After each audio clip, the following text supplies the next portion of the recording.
welcome at the last talk of this session, and it's a real pleasure and honor to have here Professor Paul Arthur, and I'm saying just a few words about his life and his professional achievement. He was born in the UK, then he graduated in archaeology at the Institute of Archaeology of the University of London. Then he got his PhD in archaeology at the Institute of Archaeology, always at the University of London. He has been associate professor in medieval archaeology at the University of Lecce, now University of Salento. Then since 2005, since today, is a full professor at our university. He has been a principal investigator, I cannot list all of them, a lot of projects or national relevance, such as I'm just mentioning the projects which are running at the moment, like the Byzantine heritage of Southern Italy settlement, economy and resilience in changing territorial and landscape context, and again another project populating Byzantine Southern Italy. We were just discussing that a very important conference about Byzantine archaeologists that ended this week. He was the chairman of this conference. He has been director of our postgraduate school in archaeology of our university. He is in the editorial board of several journals. I cannot mention all of them. So it's I'm very pleased, and it's a real honor that he had time to join us and talk us something about a brief history of the medieval Lecce. You know where we are, and so it's not by chance that he is here. He was also responsible of the archaeological excavation you have seen in the entrance of this wonderful monument. So thank you, Paul, and the stage is yours. Thank you, Gianluca.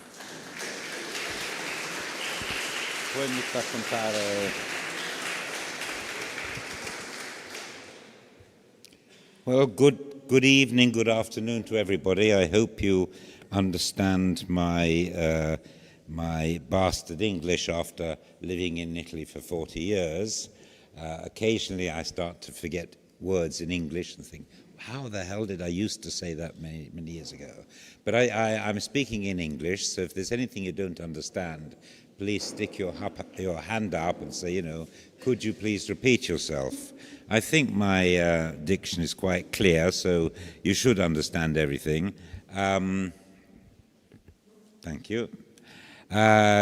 Just a couple of words. First of all, of course, I want to thank Lucio and Gianluca for having invited me to come and speak to you today. It's a great pleasure and a great honor.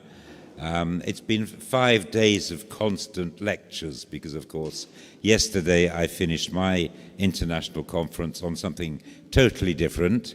But it's always great to speak with colleagues, to exchange views and maybe have some sort of important feedback. Of course, I'm not going to speak about radiocarbon dating, but I've been using it for a long time, ever since I got to know Lucio. So he's been helping me to build up a Middle Ages. And when I arrived here, the Middle Ages, I don't mean Middle Ages age-wise, I think I'm not even middle-aged, I'm old.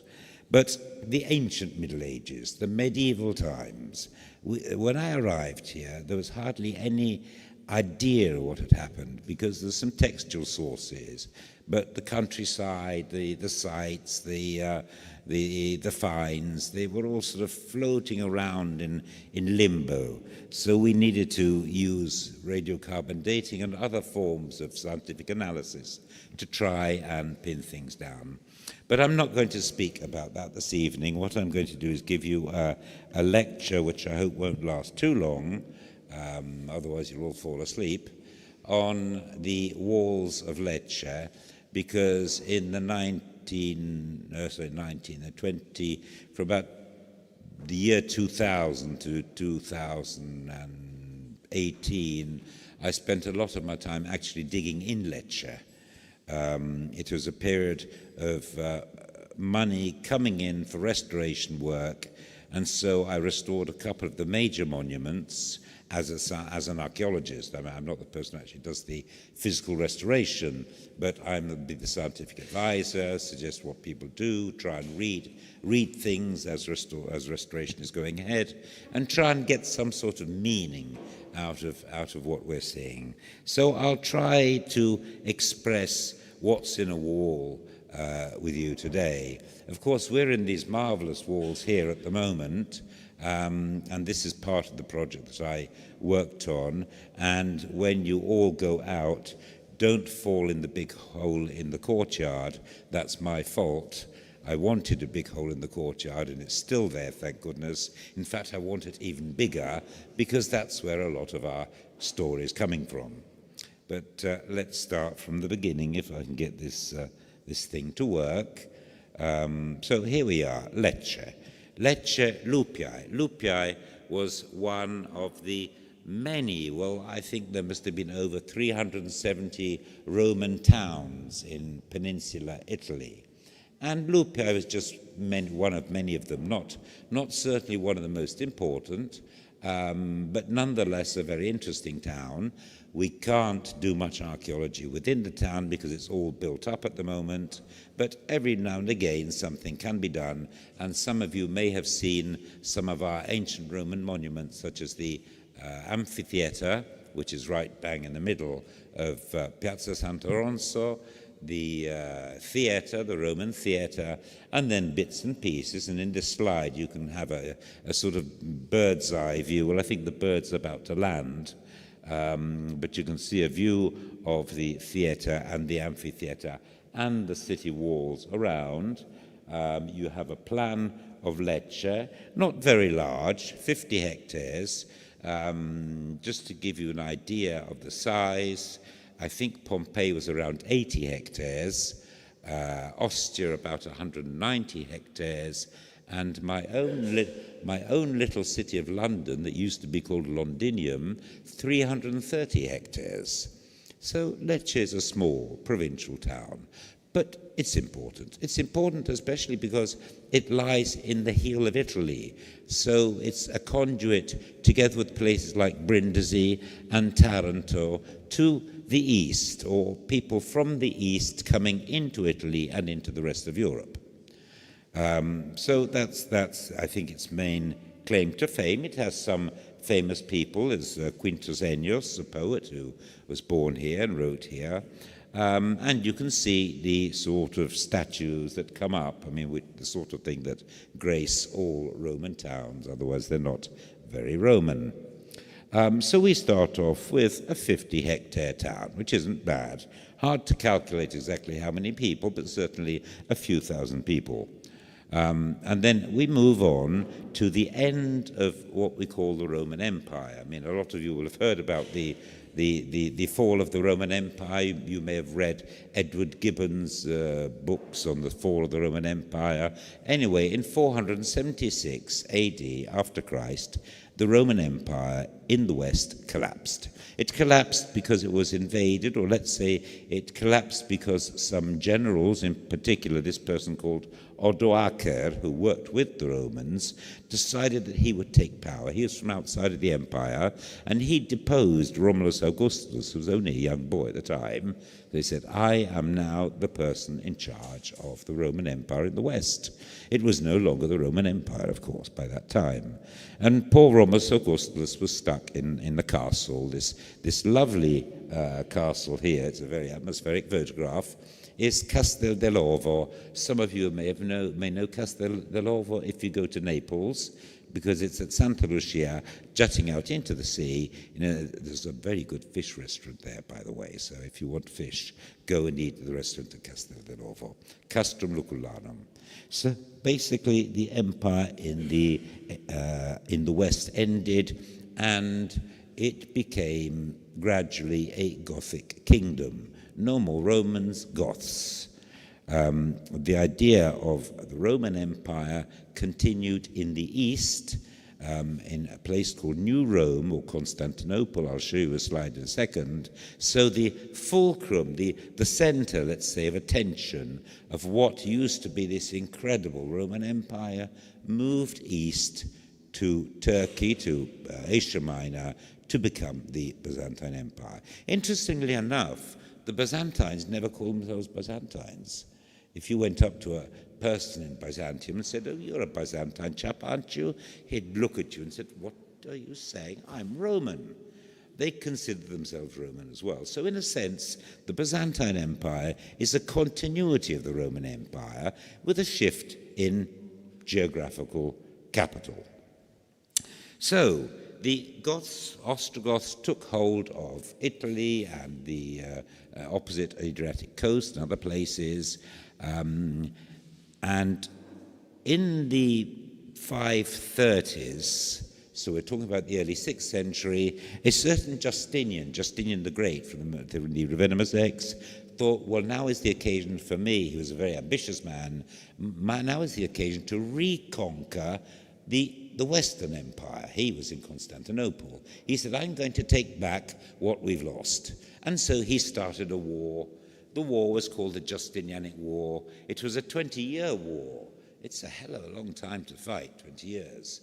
A 20-year war, but it wasn't entirely his fault, because in those years, especially in the year 536, there was a catastrophic worldwide event which really, as we say in England, put the spanner in the works. It rather screwed things up, if I may say, for Justinian. So not only do we have war, we had war, or they had war, we missed that war, we have other wars. They had plague, bubonic plague, which is rather nasty if anybody knows about it, 3 days and then you're kaput. And abandonment because people were dying all over the place, either being killed or dying of the plague, or running away, hoping to find somewhere where they could live with at least a little bit of safety. So that's why I have these slides, and one of my favorite slides is that of the black rat looking at the piles of bodies dead from the plague outside of a Roman town. So it was a real mess in 536, and the mess was what really made the Justinian War last for 20 years. It was going to be a quick war, but then when you have things like plagues and people dying all over the place and other strange phenomena, it does make war a little bit more difficult to achieve. All this happened because of things happening on the other side of the planet. Well, some people say that even Iceland has something to do with it. I mean, there's that lovely volcano in Iceland that I will not pronounce because I can't pronounce it.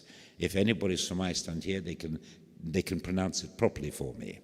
But apart from the volcanic activity in Iceland, there was a volcanic activity in Central America, at El Salvador, this incredibly large volcano called Ilopango, which exploded in 432, so a little bit before that fateful year. Then another one called El Chichon around 546. I mean, these were massive volcanic eruptions that were obviously part of some sort of almost global instability of our world, which brought about a hell of a lot of, I'm very colloquial at times when I speak, a lot of big problems for the world, including, for example, in Central America, what appears to be the demise of the famous Maya civilization.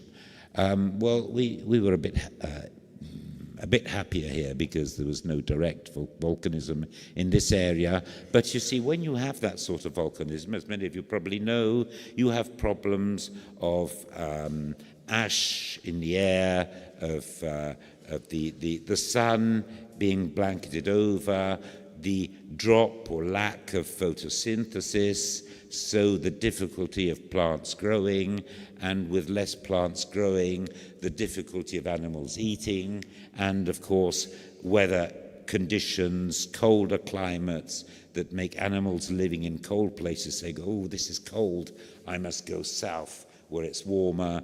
And so you have migrations of animals, you have all sorts of structural changes, systemic changes to the world. And one of these was the movement of the rats, of the black rats, the Rattus rattus, that carried the plague, because they came apparently from places like perhaps Mongolia and Central Africa and moved into the Mediterranean, where they said, oh, well, this is a nice place to live. Except moving into the Mediterranean, they took with them the bubonic plague and everything that goes with it. So, abandonment. Well, abandonment is a consequence. It's a consequence of insecurity. It's a consequence of people, so many people dying that you could no longer manage your infrastructures. I've just put up 2 local towns, local Roman towns, because anybody who knows Puglia can just drive up the road and see Ignazia, which is on the coast, or Herdonia. Both Ignazia and Herdonia are abandoned Roman towns. At a certain stage, the people could no longer live there. They just went away. And the scale of the fright, I think, of abandonment, of getting away, even led the bishop of Ignazia to lose his precious gold ring, which has a representation of the Holy Sepulchre in Jerusalem on it. I mean, we don't usually find gold rings like that in archaeological excavations. We're not usually that lucky. But this bishop, of course, running away or being cut down, lost his ring. So it was a period of great demographic regression. Now, as I said, in this whole period, the center of attention had moved from old Rome, Rome in Italy, to New Rome, Rome on the Golden Horn, on the Bosphorus in Constantinople, today known as Istanbul. And here we have the perhaps one of the best known Byzantine emperors, Justinian, although this is from a mosaic that you can see in Italy, in Ravenna, because Ravenna was his main headquarters at that period in Italy.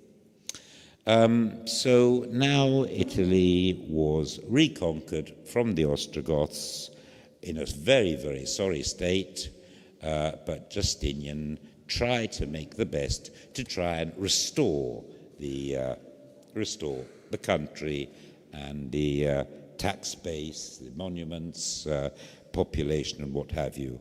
But unfortunately, things don't always work out the way we like them to. Well, I told you about the Justinianic War. I told you about the Odoacer and the Goths taking power in Italy, and then about Justinian trying to recapture Italy and spending 20 years of his life managing, but just managing. And only a few years after the end of his recapture of Italy, another group of people decided they were going to invade Italy, the Lombards. Now, the Lombards came from the far north. They were originally from Scandinavia, and from Scandinavia, during the centuries, they moved down through parts of Germany and the Czech lands and into Central Europe. And in the end, they settled in the 5th and 6th century in the great Hungarian plain, which is the westernmost part of the steppes that stretch all the way to China. Now, the Lombards were nomads or semi-nomadic people, and the Lombards, probably in this uncertain climatic times, I like to think that they said to themselves, well, why on earth should we live in this cold, wet, soggy Hungarian plain when if we go a bit further south, there's some nice, warm, bountiful places to live in called Italy. Let's move into Italy. And they did. So we have the Lombards moving into Italy, and, well, thank goodness Justinian had died, so he didn't see that part of the crisis. But his successors had to fight these very sort of unruly nomadic people moving into northern Italy. And in the space of 3 years, crossing from the northeast Alps there, which you can see in green, crossing into Italy and getting down all the way south to Benevento. So in 3 years, they had managed to invade about 1/3 of the peninsula. Now, I reckon that is because the Lombards hadn't suffered so much as the Byzantines, who had to fight for 20 years. So in a sense, they just walked into Italy. Very, very interesting now. There are some cemeteries being excavated in northern Italy by some of my friends and colleagues where they've got large-scale genetic analyses being done on the people found in the Lombard cemeteries. And we're getting incredible information on links between families living in Hungary and families living in northern Italy in the 6th century. We can actually start to plot the movements. Anyway, let's not get fossilized with the Lombards. The Lombards in this map are green. The Papal States managed for some time, until the mid-8th century AD, to remain the Papal States, a sort of independent Byzantine duchy. And then there were other bits and pieces in red that remained Byzantine. But as you see, the empire in Italy becomes a sort of series of islands with Lombards all over the countryside. And where we are now here, we're basically in a frontier area, because by the later 7th century, the Lombards got just a few kilometers north of here, between Brindisi and Lecce. And so Lecce was suddenly out on a limb. I mean, Lecce was already suffering as a city. It was small, and it suddenly found itself in a frontier area. Can you imagine a small town, 50 hectares, but with a lot less people now, trying to hold a frontier against these Lombards who managed to conquer 3/4 of Italy? Lecce becomes a frontier site. Now, this is very important for our walls. I'll show you why.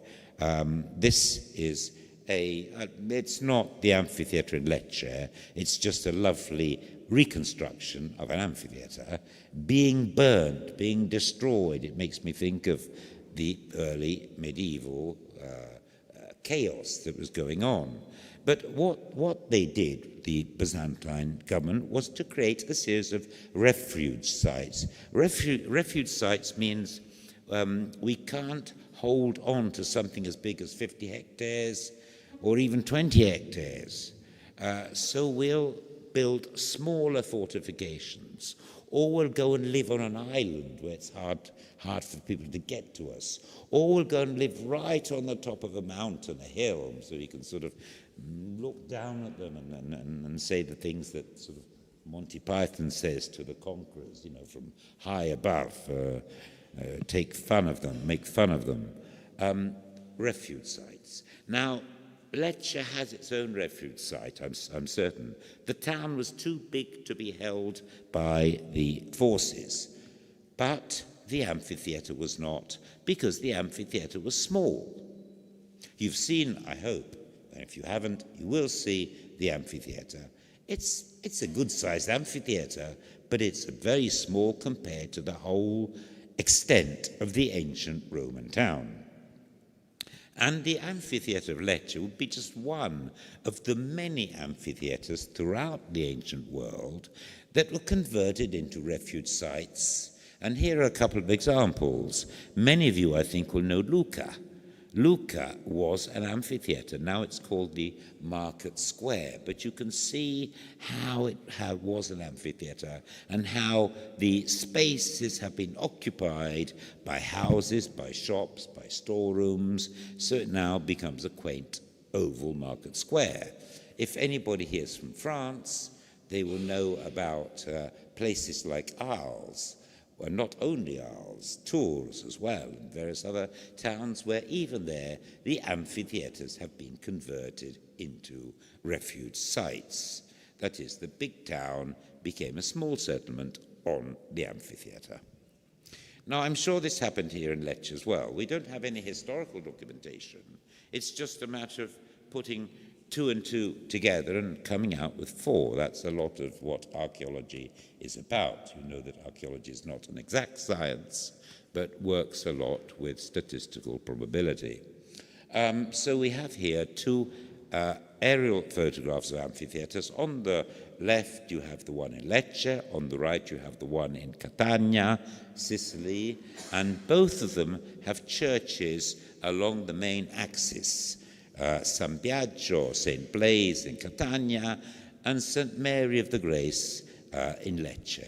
Now that is not a coincidence. That is what happens typically when a Christian population moved into an amphitheatre to make it their new refuge site. They needed a church because the church was one of the greatest powers of the time, if not the greatest power of the time, far more than secular, the spiritual power. Because the spiritual power, I mean, the secular power, you can say, you know, please help me, government. I don't have any money, I don't have this, I don't have that. And they say, well, don't worry, we'll pass a law, we'll do something sooner or later. And they'll say, oh, no, I can't wait. Then there's spiritual power, where with your faith, you think, well, things will work out all right. So the saints were fundamental. And so what we have, this is a reconstruction of the amphitheatre of Lecce, which I've drawn up, and I've actually found that there were 2 centres of power on the 2 sides of the amphitheatre.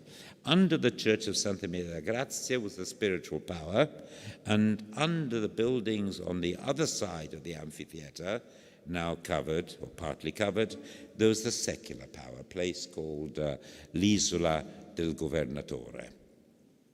The arena itself remained probably open as a public space for meetings, for markets, and the town of Lecce in Byzantine times, to me, was that oval.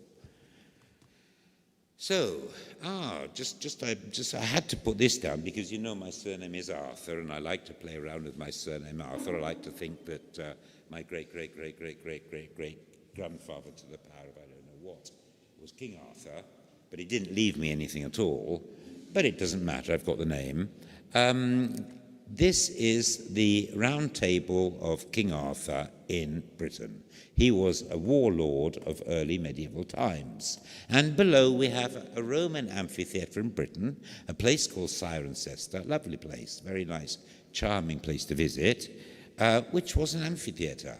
And there is a thesis, an idea, that the amphitheatre of Cirencester, which was Roman, was converted as well into one of these refuge sites for warlords like King Arthur. And so the idea of the round table comes from the idea of having assembly sites in the arena of amphitheatres. Makes a lot of sense, but we can't prove that at the moment. Anyway, moving through the centuries, otherwise we'll never end here, in 1071, the Normans captured the city of Bari. Now, by 1071, Bari was the center of Byzantine government in Italy. Bari fell, capitulated, and with the capitulation of Bari, it put a stop, an end to Eastern control, Byzantine control on this country. That was the end. Anything else was just a matter of commerce between East and West, but now it was firmly and squarely Italy in the hands of, well, I would hardly call them Italians, but certainly not Byzantine. Lecce fell a bit earlier, a few years earlier, in 1055. The Normans came, they established their power by building a series of forts, and by this time, we're talking about the 11th century, they could no longer build the massive stone forts that the Romans could build, or even the massive stone castles that later medieval people could build. In the 11th century, forts were mainly built of earth and wood.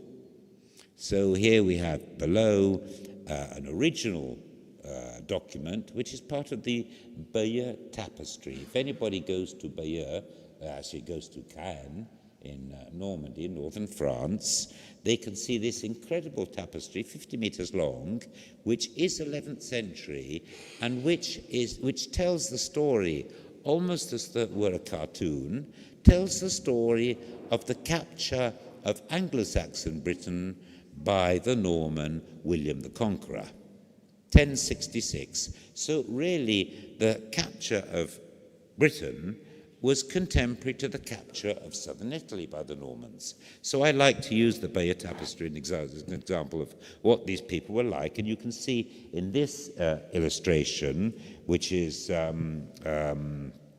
small town in France, built as what we call a motte in earth and stone, not much stone, wood, which is like the motte that I have reconstructed in the big illustration there. So that was the first sort of thing they did. But they couldn't just continue with such relatively flimsy fortifications. These fortifications were fortifications needed to capture the countryside, to move through the countryside, so they could subdue towns and villages and what have you. Sooner or later, they needed to build serious castles, which they would start doing in the 12th century. Now, that's always a bit of a problem to find 12th century Norman castles. You see, the big problem with early built castles is that the castles usually have... So what happened? Well, here's a photograph, an aerial photograph of where we are. We are in this long room next to the Red Tower on the right, which is just there, just behind us, the so-called Torre Mozza, which I think you can probably see afterwards if you want to. It's the best preserved medieval part of the building, is that tower there. So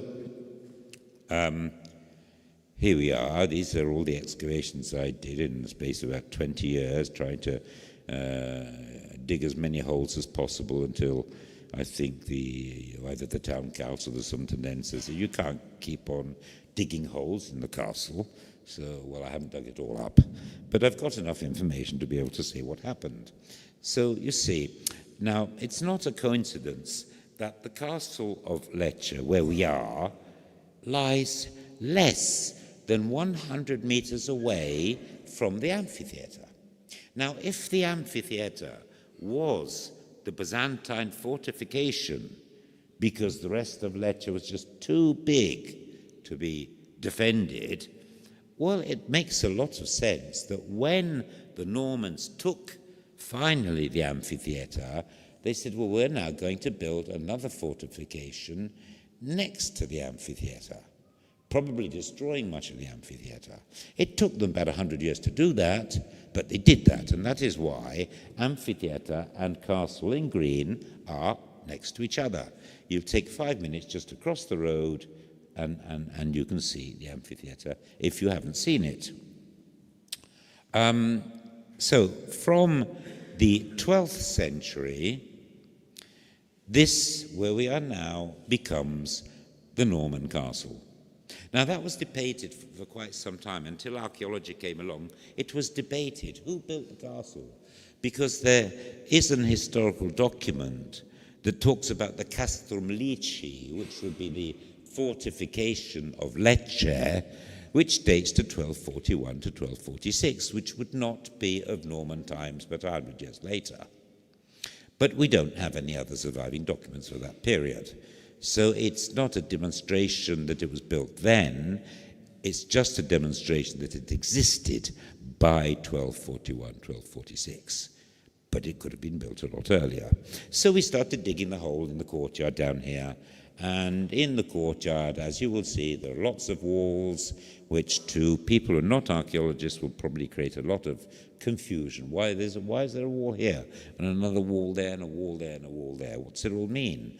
But, of course, we date our walls through various systems with our stratified layers, pottery, coins, and what have you. And I can guarantee that more or less where the arrow is, we found what we call Norman contexts. That is, we found layers of soil and some rudimentary walls that are, without a doubt, are mid-12th century. that is 100 years earlier than the document, and therefore of Norman date. So I can now quite happily say that this is the Norman castle of Lecce, and then it continued until today to be the castle of Lecce. But the Normans, probably a certain King Roger II, was the instigator of the castle. So we dig, and here we go, where we can see some Norman remains. Now, the Norman remains are perhaps the more wishy-washy remains that you can see. I mean, the nice big wall at the top is not Norman. That's 100 years later. These sort of dry stone bits of wall beneath, they're of Norman date. The pits, they're of Norman date. You see, nothing really monumental, greatly monumental, but important because, I mean, remember that earlier they were building these sort of artificial mounds, so it's a step forward in the right direction for construction techniques. Here we have a Norman room. You can see the walls there, not the upper walls, the lower walls on three sides, and that pit. They all belong to Norman date, as here I've written it down. Roger II, probably between 1130 and 1158. So that's the middle of the 12th century. Now, they were fascinating for us because they're telling us something new about the history of Lecce. They're telling us something new about the history of fortifications and architecture of over 1,000 years ago. And from what we find in the soil layers, the dumps that are contemporary with the constructions, we get a lot of other types of information. For example, we found a lot of burnt grain. So we know that there was a storeroom there, and the grain was probably burnt because it has holes from weevils. So somebody had stacked a lot of grain for the Norman garrison, and it was spoiled through weevils. So they burnt it and threw it away. We also found a lot of beans, fava beans, ficha faba mino, which are those beans there, which are more or less this sort of broad bean. But the interesting thing is that this type of bean has a moment of evolution towards the second half of the first millennium. So we're talking about Byzantine times, but we must always think of the Arabs as well, who were in Sicily. Now, in this period, there was an evolution. Now, we're not sure who was responsible for the evolution of the bean. I mean, basically, through interbreeding, the bean gets bigger and bigger. So it's more productive, it's more useful as something to eat, something to use. And some people suggested, well, perhaps the Normans actually introduced the bigger fava bean. Now, we don't have enough archaeobotanical evidence from other parts of Europe at the moment to be absolutely certain. But it would be interesting if that was so, because I can't just see the Normans saying, well, we want bigger beans. It would have been more than that. It would have been, we want better legumes that can help to fix nitrogen to the soil, thus making the soil better for cultivation. I mean, basically, it would be a strategy for an amelioration of agriculture, which makes sense. Anyway, that's something we're exploring at the moment. So, then what have we got? Well, you see at the bottom of the big photograph, you can see the Norman pit that I showed you earlier on. Now, the Norman pit, at a certain stage, was backfilled. They filled it with rubbish. And then they started throwing layers of rubbish above the pit to make these horizontal layers. Now, in one of the horizontal layers, there are a lot of roof tiles, which suggests that they had demolished the Norman structures to build other structures, to renovate, let's say, that part of the castle. And, well, one of my luckiest students, a girl called Marisa. She seems to be the lucky one of the... She's the sort of student you must have on an excavation or in a scientific experiment, because she's always the one that will find the right thing to do, or, and then you have your eureka moment. And so she was just digging away and said, Professor, what do you think about this gold coin? I said, gold coin? Yes, look, there's a gold coin. Ah, fantastic. So I look at the gold coin and said, here's another, and another, and another. And in the end, she passed me 5 gold coins, which are these 5 coins. 3 of them are perfect. 2 of them have been cut down, because in medieval times, the coins, if they were gold, sometimes silver, they would be cut down, because, of course, it was the weight of the precious metal, of the noble metal, that counted far more than what it says on it. I mean, it could say €1, but if the metal's worth €10, who the hell cares whether it says €1 on it? They'll cut it down instead of €10. Anyway, 2 have been cut down. 4 of the coins are Norman coins, which makes absolute sense. 1 fragment, the small fragment, seems to be of Emperor Frederick II. Now, Emperor Frederick II, who many of you may have heard of because he was Frederick the Great, the Crusades in the Holy Land and all that. He was one of the big warriors, kings of medieval times. Frederick the Great is mentioned as having worked on the Castrum Lecce. I showed you the document before, an excerpt from the document. So I think what we're having here is the period of Frederick the Great, first half of the 13th century, destroying what was left of the Norman castle because he wants to build bigger and better, fitting for an emperor. And so that's what happens. So now we have, well, those are the Norman contexts that I showed you before, but let's see if the next slide has them. Yes, okay. 13th century structures. These great, big, straight walls, lovely walls, you see.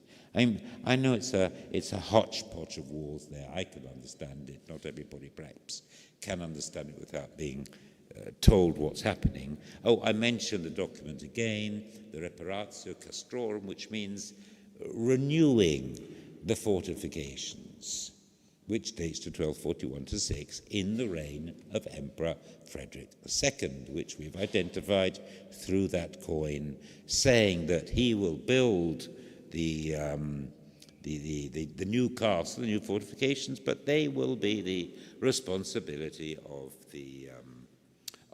the town, the Universitas Lecce. And it's obviously a period of splendor. We have very, very interesting decorative vases being imported from Sicily, for example. I mean, here's an example. We have a lot more. Frederick is trying to make Lecce, I think, into an important court. At the same time, I think always Emperor Frederick decides to, I think the arrows have moved here. I don't know what's happened there, the slide. Anyway, doesn't matter. At the same time, Frederick II decides not just to work on the castle here, but work on the whole wall circuit. Now, you remember I told you that the Roman wall circuit was no good in the early Middle Ages under the Byzantine because it was too big and there weren't enough people. But when we get to the time of Frederick II, there are enough people. So he's going to restore the ancient Roman walls. He's going to better the ancient Roman walls, and that's what he does. And in the map, where it says fortificazione di Tasfeva, you are looking at new build, which can be seen there in the wall park on close to the road to Brindisi. You can see all the remains. That grey wall there with a ditch on the outside, which you can see here in the slide, are built by Frederick II. Here we are. This is the slide I wanted to show you. This is real archaeology. This is how the archaeologists will date his layers through stratigraphic sequences and finds. You see, we have the wall of Frederick. You've got one workman in an orange, dressed in orange at the end of the wall of Frederick. Behind the workmen you have the ditch. The ditch has been backfilled, and you can see a section here in front of the cut of the backfill of the ditch. And in that we found a coin of King Ferdinand II the Catholic. We're talking about the 15th, 16th century. Whereas where the workman's working, he found a coin of Emperor Frederick II, which is 13th century.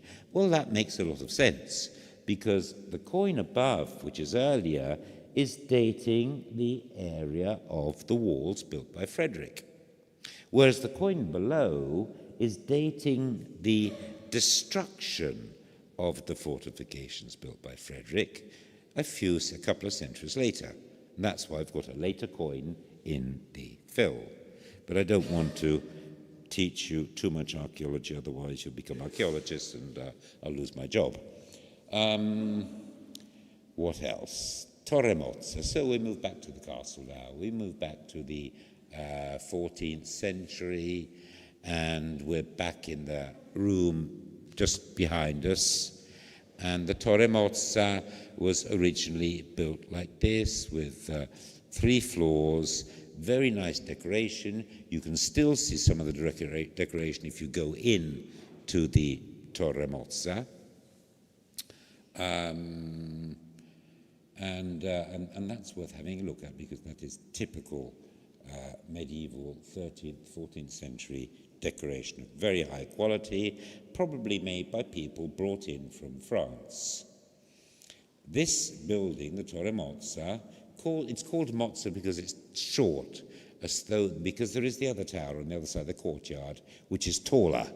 So it's as though this tower was never finished or was shortened at a certain stage. That's what Mozza would mean, the Italian word, Torre Mozza, short, stunted tower. But it's a very nice tower. And in the tower, there are some interesting graffiti, which I have spotted. There are probably others to be found. But in the passage between this room, which is the throne room, the Sala, and the Torre Mozza, one day, just walking along, when the sun was hitting the stone at the right angle, I saw that.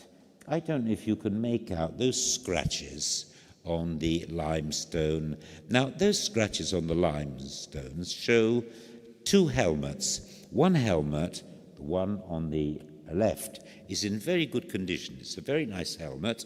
And on top of the helmet, there are some pottery jugs. Looks a bit stupid, actually.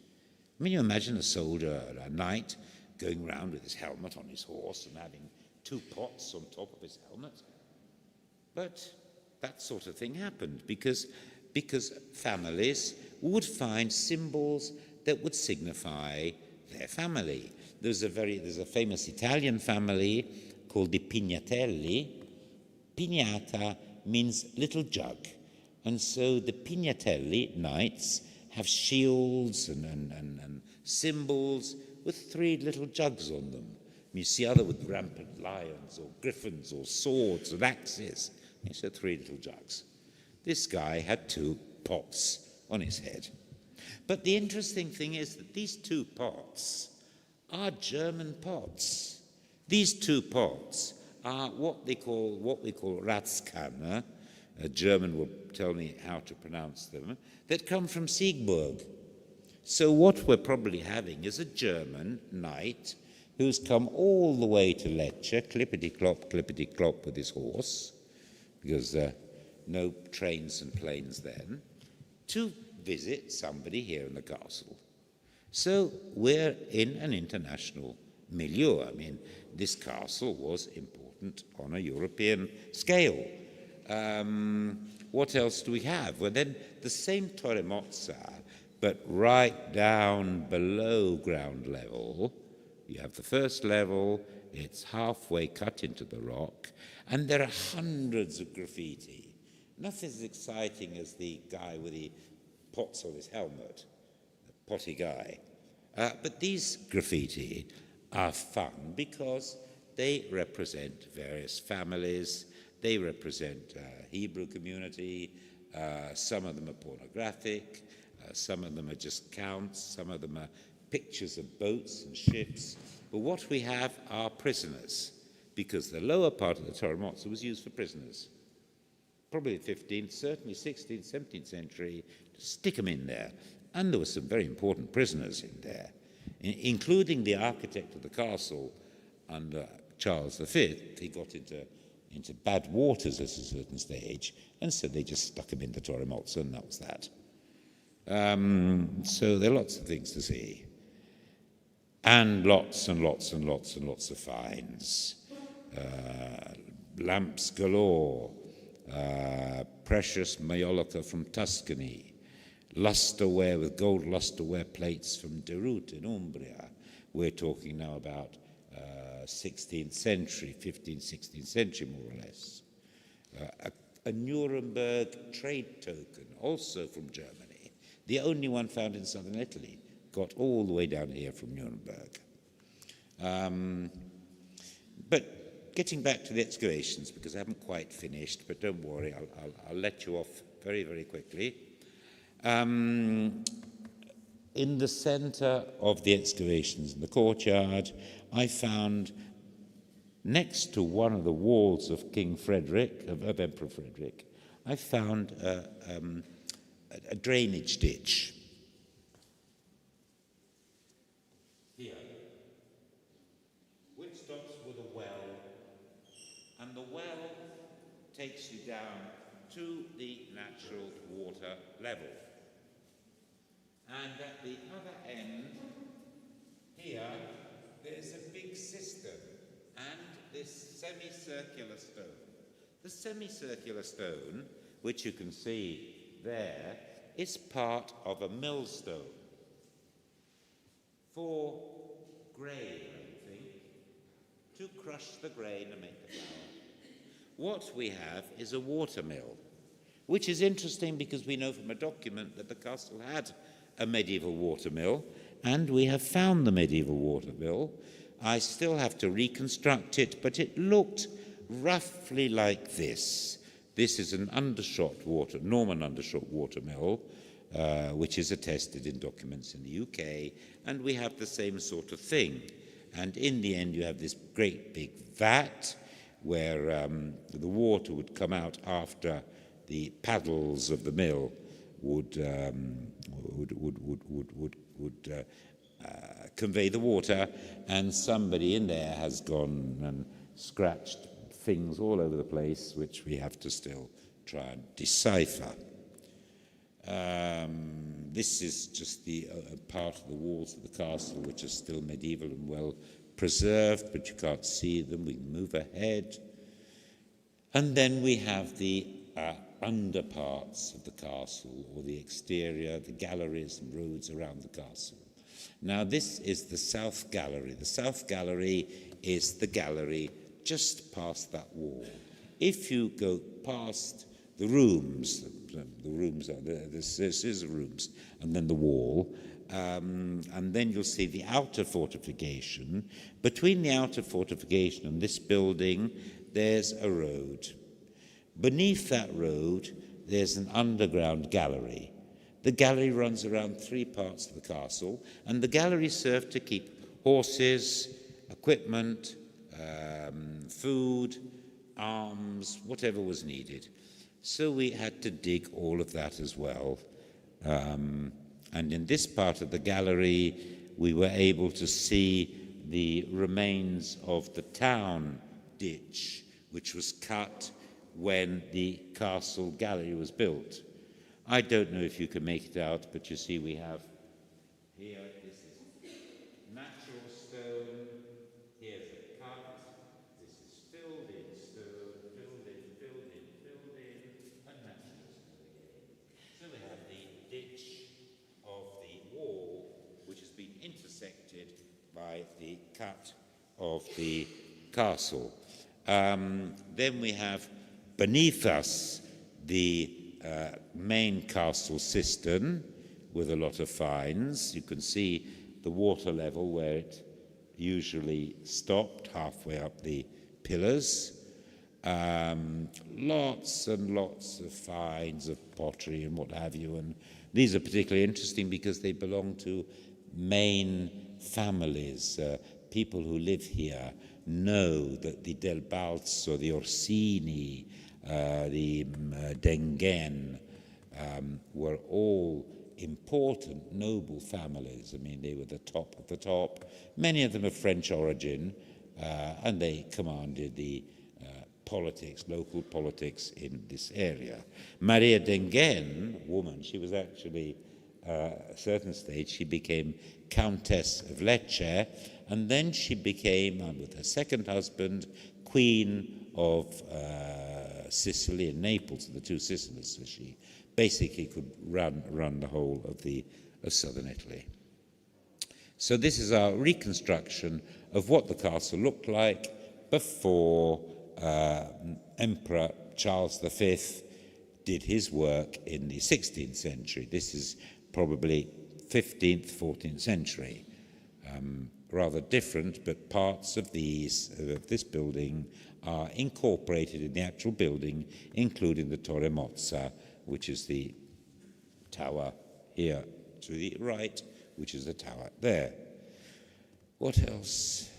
Well, protagonists of the new post-medieval world. Things were changing. The Middle Ages start changing. This chap, Christopher Columbus, apparently goes and discovers the Americas, for better or for worse. And, well, that means, of course, a lot of money, a lot of imports. It means slavery. It means tomatoes or tomatoes, potatoes or potatoes, and lots of other things, gold, silver, wealth, which helps to fuel the Western economy. And one of the people who was able to make the most of this is Emperor Charles I, the person who rebuilt this castle, who had his own problems because in the Mediterranean we also have Suleiman the Magnificent and other Turks. This is Sultan Mehmed II, who in 1480-81 conquered Otranto, just down the road. One piece of Italy for 1 year was part of the Ottoman Empire. Then they were kicked out. And then they tried to get back into Western Europe with 2 sieges at Ravenna.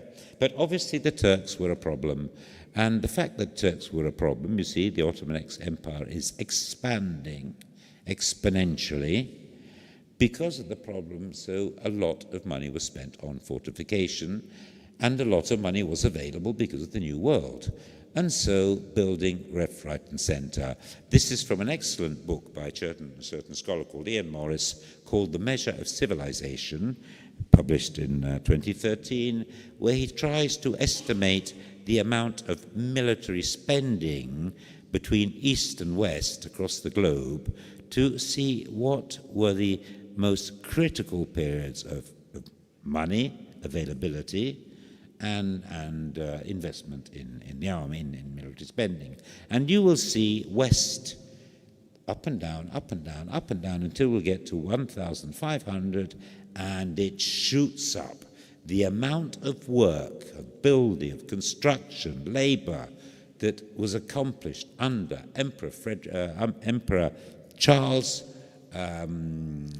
V makes, I think, even the pyramids seem like a Sunday chore, because castles all over the world. Remember, he was the emperor about whom they said that the sun never sets on his realms across the globe.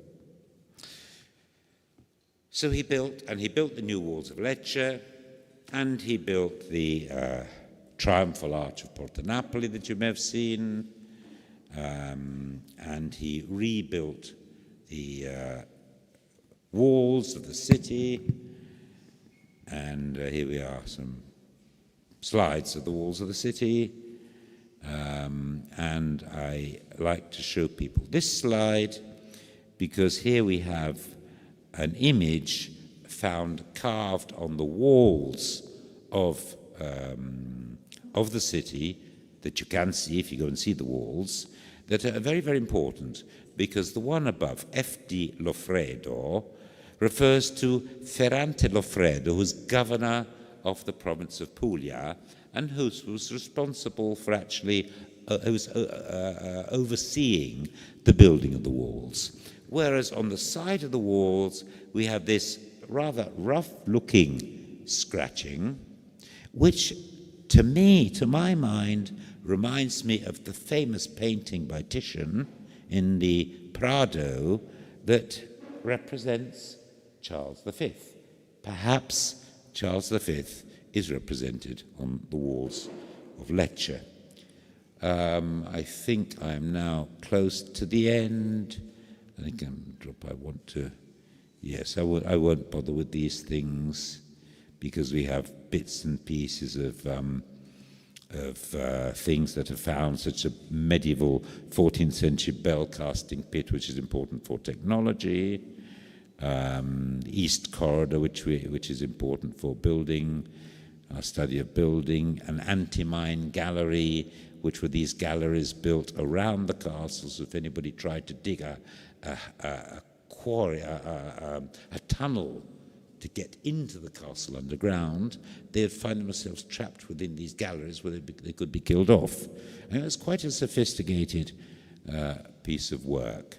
South Corridor, South Gallery, all the soil we had to move, and in moving all that soil, we found also a wealth of items that take us up to today, with things of the First and Second World War, when this castle, the underground rooms of this castle, became air raid shelters for the people of Lecce. So we have dog tags, bayonets, a fascist coin, medicine, bullets, and then I finish with the so-called Liberty Canopy, which was a market, an iron and bronze market canopy built against the castle, I believe in 1898. It survived for many, many decades, was then removed a few decades ago for restoration, and will be remounted again in very close by.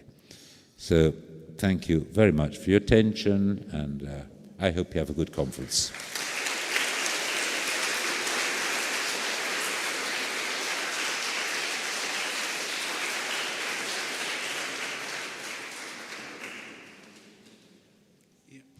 Thank you very much, Paul. I think that, we just had the poster session in the Torre Mozza Professor Arthur was talking about. And so for us, it was the poster session site. And so you remember that the first day I said that this is a very important monument with a lot of history behind it. And so it's now you see what I meant. And also this room is the Sala Maria d'Enghien, which is named after the Maria d'Enghien, which was the queen of the reign of Sicily. I do not know if you have some curiosity or questions. And no, Walter Kuchera. Well, thank you very much for this beautiful historical overview of your country here. I was just wondering, how did the Normans disappear again? How did they disappear? The Normans came to Italy, all the way to the south, also to... How were they driven away, or who was the power who got rid of them? Well, basically, it was a matter of the various power groups. I mean, they just lost the power. They didn't all disappear. Mm-hmm. In fact, well, when the Normans came here, they were probably not in large quantity, and a lot of their soldiers in this area were probably locally employed, so not even of Norman origin. The knights would have been Norman, the governors would have been Norman. They would have become the landowners. When power changed at the end of the 12th century, they lost their positions of power. Some were killed if they were particularly obstreperous, but others would just sort of fade away. Even today, we have some surnames, some South Italian surnames, that are quite clearly of Norman origin, of people who have survived as families, but are landowning families or now do other things. Mm-hmm. It's a regime change, but not usually a total destruction of the population. Mm-hmm. Okay, thank you very much. Thank you. Just one, Elizabeth. Yeah, well, you know the story of the tree of the fava beans. Yes. The picture, the image you show is from my paper with Valentina Caracuta. Those beans are 10,000 years old. Yes. I dated them, you know. Yes. So, and they were cultivated already in 3 sites in Israel, Achiud, Tzipori, and Iftachel. So I wonder, they were continuously cultivated there in the Near East. What is the base that we need the Normans to bring the fava beans back to the Mediterranean area? Well, the thing is that this work is the archaeobotanical work is being done by Girolamo Fiorentino, who you know, and Valentina Caracuta, of course, was one of his students and then left. And Girolamo says that the closest parallels he has, I mean, that those are the small fava beans, but they are the largest of the small variety, if you know what I mean.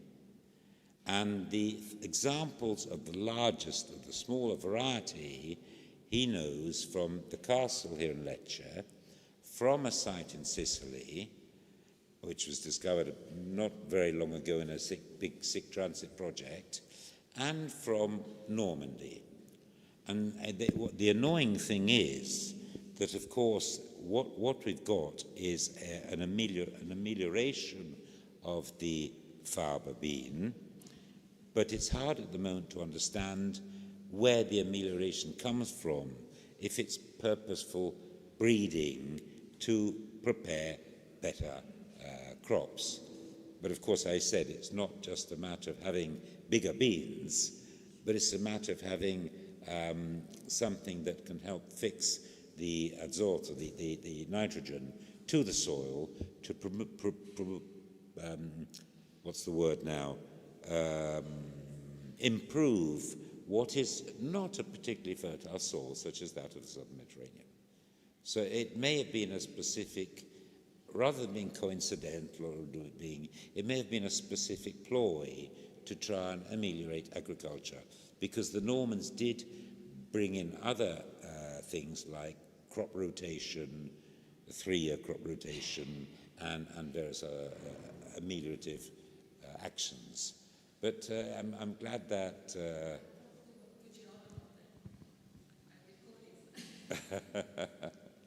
Okay, thank you very much. Let's thank Professor Art.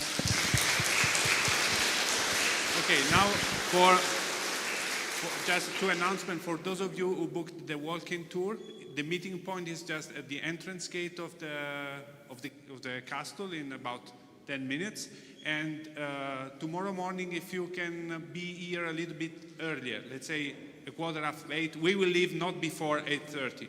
But if you can be a little bit earlier, because we have to somehow arrange the bus and so on. Okay? Thank you very much. Grazie.